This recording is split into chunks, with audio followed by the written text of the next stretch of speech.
Hello అండి అందరికీ welcome back to కొత్త రుచులు. ఈరోజు మన వీడియోలో ఉల్లి పరోటా ఎలా తయారు చేసుకోవాలో చూపిస్తాను. చాలా ఈజీగా తయారు చేసుకోవచ్చు.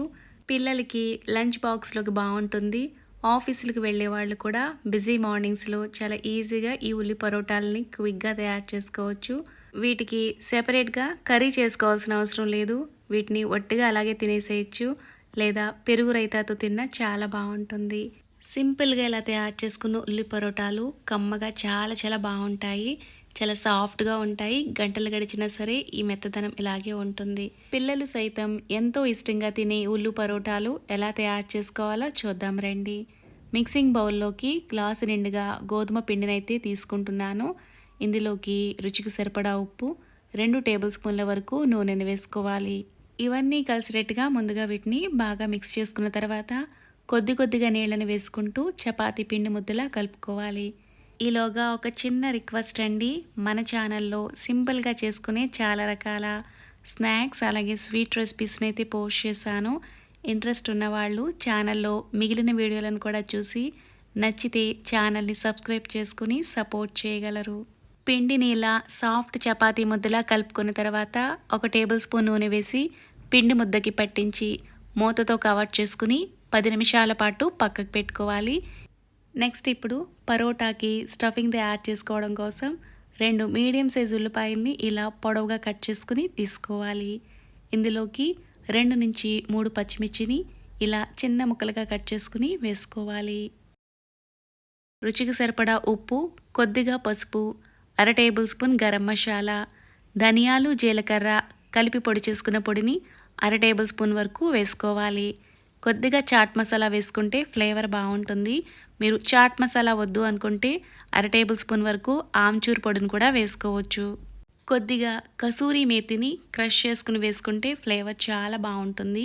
కంపల్సరీ ఈ కసూరి మేతిని ఇలా కొద్దిగా వేసుకోండి. పచ్చిమిర్చిని వేసుకున్నా సరే ఇలా కొద్దిగా ఎండు కారపొడిని వేసుకున్నారంటే పరోటాలు మంచి కలర్లో ఉంటాయి. టేస్ట్ కూడా బాగుంటుంది.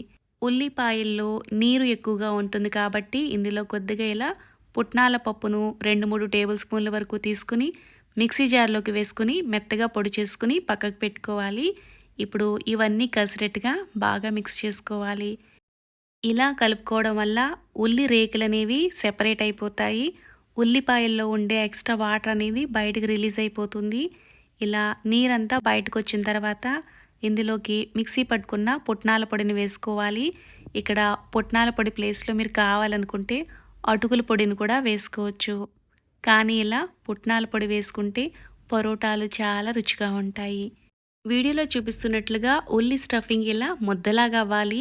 ముద్ద చుడితే ఇలా అవ్వాలన్నమాట. ఇలా అవ్వలేదు అనుకుంటే మీరు మరి కాస్త పుట్నాల పొడిని వేసుకొని కలుపుకోవచ్చు. కానీ ఇలా తక్కువ పొడి వేసుకున్నా సరిపోతుందండి. చక్కగా ఇలా ముద్దలా అయిపోతుంది. మీరు పుట్నాల పొడి ప్లేస్లో శనగపిండిని కూడా వేసుకోవచ్చు. శనగపిండిని వేసుకుంటే కనుక కొద్దిగా వేయించుకుని పచ్చివాసన పోయిన తర్వాత వేసుకోవాలి.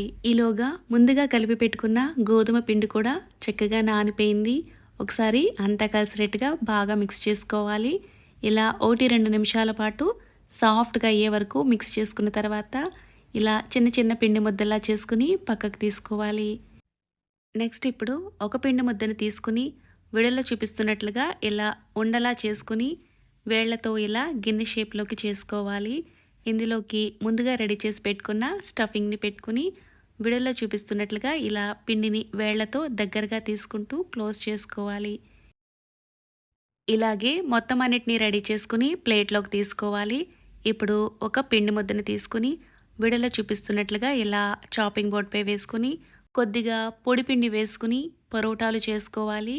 ఈ పరోటాలను చేసుకునేటప్పుడు పొడిపిండి కొంచెం ఎక్కువగానే పడుతుంది. పొడిపిండిని ఇలా కొంచెం ఎక్కువ వేసుకుని చేసుకోవడం వల్ల ఇవి అంటుకోకుండా చక్కగా ఈజీగా పరోటాలను తయారు చేసుకోవచ్చు. ఇలాగే మొత్తం అన్నిటిని తయారు చేసుకుని తీసుకోవాలి. ఇక్కడ పరోటా చేసుకునేటప్పుడు కొద్దిగా నువ్వులు, కొత్తిమీర కూడా వేసుకుంటే చూడడానికి, అలాగే ఇవి వేగిన తర్వాత నూపప్పు కూడా కమ్మగా చాలా బాగుంటుంది. ఇలా మొత్తం అన్నిటిని రెడీ చేసుకుని తీసుకోవాలి. నెక్స్ట్ ఇప్పుడు పాన్ హీట్ అయిన తర్వాత కొద్దిగా నూనె కానీ నెయ్యి కానీ స్ప్రెడ్ చేసుకుని పరోటాని వేసుకుని కాల్చుకోవాలి. రెండో వైపు కూడా కొద్దిగా నూనె కానీ నెయ్యిని కానీ రాసుకొని రెండు వైపులా మంచి గోల్డెన్ కలర్ వచ్చే వరకు కాల్చుకుని తీసుకోవాలి. ఇలాగే మిగిలిన పరోటాలను కూడా కాల్చుకుని తీసుకోవాలి. వీటిలోకి ఎలాంటి కర్రీ అవసరం లేదు. వీటిని ఒట్టిగా అలాగే తినేసేయచ్చు. సింపుల్‌గా పెరుగు రైతాతో తీసుకున్నా సరిపోతుంది. బిజీ మార్నింగ్స్‌లో సెపరేట్‌గా కర్రీ తయారు చేసుకునే టైం లేనప్పుడు 10, 15 నిమిషాల్లో అయిపోయే ఉల్లి పరోటాలను ఇలా ఒకసారి ట్రై చేయండి.